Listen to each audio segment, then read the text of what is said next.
അതെങ്ങനെ ക്രിയേറ്റ് ചെയ്തതെന്ന് മനസ്സിലായില്ല. അതൊന്ന് കേട്ടിട്ട് അത് വെയിൽ കോളാണ് ബേസിക്കലി. ഒരു അണ്ടർ വാട്ടർ എക്സ്പീരിയൻസിലോട്ട് കൊണ്ടുപോകാൻ വേണ്ടിയിട്ടാണ് അവിടെ നിന്ന് കുറച്ച് കിളികളുടെ ശബ്ദവും വെയിലും പക്ഷിയും തമ്മിലുള്ള ഒരു പ്രണയം. അവരൊരിക്കലും ഒന്നിക്കാൻ പറ്റാത്ത ആൾക്കാരാണ്. അങ്ങനത്തെ ഒരു സിംബോളിക് സാധനം വെച്ചിട്ടാണ് ഞാനത് പിടിച്ചത്. അത് സങ്കടപ്പെടുത്താൻ വേണ്ടി തന്നെയാണ് ബേസിക്കലി സാധനം വെച്ചത്. കേരള ക്രൈം ഫയൽസിനകത്ത് ഹിഷാമിൻ്റെ ഹമ്മിങ് വരുന്നതിന് മുമ്പ് പീസും അവിടെ വയലിൻ്റെ ബാക്കിങ് ചെയ്തിട്ടുള്ള അത് ഗോവിന്ദാണ് വായിച്ചതെന്നുള്ളത് ഹിഷാം പറഞ്ഞപ്പോഴാണ് എനിക്ക് മനസ്സിലായത്.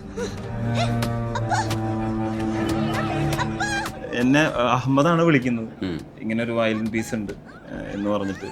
ഞാൻ സാധാരണ അങ്ങനെ പുറത്തു പോയി വായിക്കൽ കുറവാണ്. സാറിൻ്റെ ശബ്ദം ആദ്യമായിട്ട് ഹെഡ്സെറ്റ് വെച്ചിട്ട് കേൾക്കുന്ന സമയത്ത് എന്തായിരുന്നു ഒരു ഫീൽ? കമലഹാസൻ്റെ ഒക്കെ ശബ്ദത്തിൻ്റെ എഫക്റ്റ് ഞാൻ കാണുന്നത് എൻ്റെ ചുറ്റുള്ള ആൾക്കാരിലാണ്. കാർത്തിയൊക്കെ ഉണ്ടായിരുന്നു, പുള്ളിയൊക്കെ കരയാൻ തുടങ്ങി, ലിറ്ററലി കരയായിരുന്നു.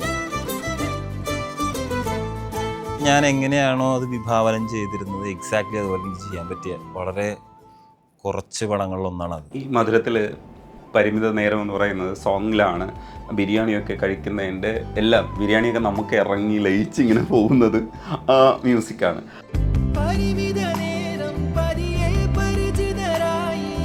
പക്ഷെ പിന്നെ അതിൻ്റെ സാധ്യതകളും ആൾക്കാർ ആക്സെപ്റ്റ് ചെയ്യാനൊക്കെ തുടങ്ങിയപ്പോഴുള്ള പിന്നെ എൻ്റെ മ്യൂസിക് എക്സ്പ്ലോറേഷൻ ഏറ്റവും കൂടുതൽ നന്നായിരിക്കും ഇത് തന്നെയായിരിക്കും എനിക്ക്.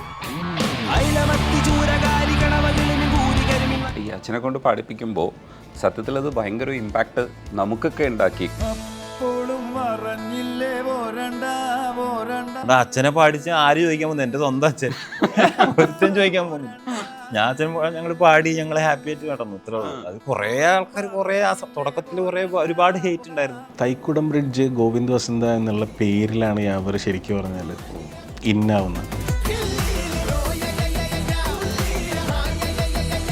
എനിക്ക് ഈ മൊട്ടത്തലയിലൊന്നും തുടരണം കേട്ടോ. ഇത് എവിടെ നിന്നാണ് ഇതൊക്കെ വരുന്നതെന്നുള്ള കണ്ടുപിടിക്കണമല്ലോ. ഓൾമോസ്റ്റ് 10 പാട്ടുണ്ട് പടത്തിൽ. എഡിറ്ററൊക്കെ നല്ലവണ്ണം പണിയെടുത്തിട്ടുണ്ട്. പുള്ളി എൻ്റെ തെറി വിളിച്ച് കൊല്ലുന്നുണ്ടാവും. എനിക്കാണ് എൻ്റെ കരിയറിൽ ഏറ്റവും കൂടുതൽ സിംഗേഴ്സിനെ ഇൻക്ലൂഡ് ചെയ്തിട്ടുള്ള സിനിമയത്. ചിത്ര ചേച്ചി ഉണ്ട്, ശങ്കർ മഹാദേവൻ, ജാസി ചേട്ടൻ പാടി, ഇമ്പാച്ചി, ഗബ്രി, യാവർ 2 പാട്ട്, സ്വാതി ദാസ് പ്രഭു ഒരു പാട്ട്.